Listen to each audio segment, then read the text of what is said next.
खासदार नारायण राणे आणि मुख्यमंत्री एकनाथ शिंदे यांच्यामध्ये वर्षा निवासस्थानी भेट झाली आहे। कुडाळ विधानसभा मतदारसंघासंदर्भात दोन्ही नेत्यांमध्ये चर्चा झाल्याची माहिती आहे। निलेश राणे कुडाळमधून धनुष्यबाणावर लढणार असल्याची शक्यता आता वर्तवली जाते।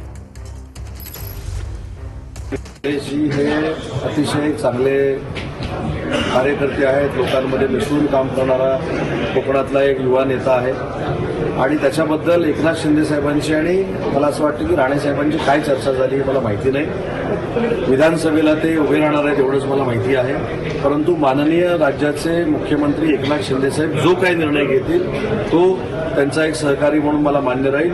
निलेशजींनी असा जर निर्णय घेतला तर आमची पूर्ण ताकद महायुती म्हणून आम्ही त्यांच्या मागे उभी करू। याचा अर्थ भाजपने त्यांच्या डोक्यावर लात मारलीच आहे।